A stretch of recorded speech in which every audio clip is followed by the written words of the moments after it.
Iluntasuna. Hutsune erraldoi horretan, bat-batean zabaltzen den argi puntu txiki bat. Guztiaren hasiera da.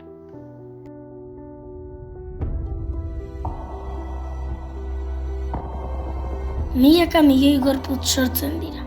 Meteoritoak, kometak, asteroideak.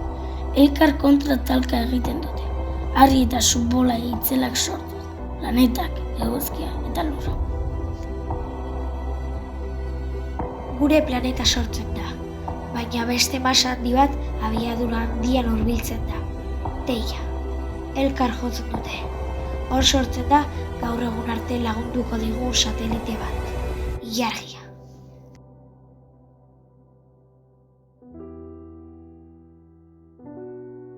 Milaka urte igaro dira.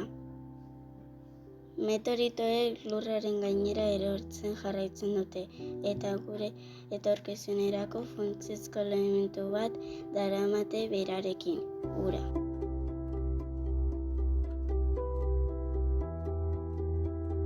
Ozeanoak agertzen dira eta lurrak bere prozesua jarraitzen du. Itsasoaren ondotik milaka sumendi sortzen dira, kontinenteak osatuko dituztenak. Duela 4.000 milioi urte, ur azpian lehen bizimoduak sortzen dira, estromatolitak, funtsezko lana egiten dutena, fotosintesia, eta horri esker sortzen da gure atmosfera. Ozeanoetan lehen animaliak sortzen dira, eta ustekabekoak gertatzen da. Tiktaalik izeneko arrain batek hankak balira bezala erabiltzen ditu erratxak, eta uretatik irteten. Lurra bere etxe bihurtzen du. Hauek milioika urtean zehar evoluzionatuko dute. Lurra zapaldu duten izaki bizidunik handienak bihurtu arte. Dinosaurioak, handiak, oso handiak, erraldoiak. Zerbaitek dena datu. Duela 66 milioi urte, 10 kilometrotik gorako zabelera duen meteorito batek lurra joko du.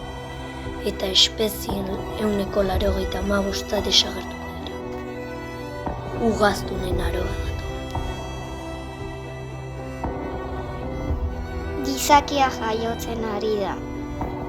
Primateak, Australopithecus, Homo habilis, Homo sapiens. Espazioa ez da urrutiko leku bat. Autoz ordu betera dago, baldin eta goratz giratzeko gai bazara. Fred Hoyle, astrofisikari bikainaren esaldi horrek askotariko irakurketak ditu. Planeta txiki bat gara unibertso infinitu batean, beste bat milioien artean. Baina zerbaitek berezi egiten gaitu gainerako planeta ezagunekin alderatuta.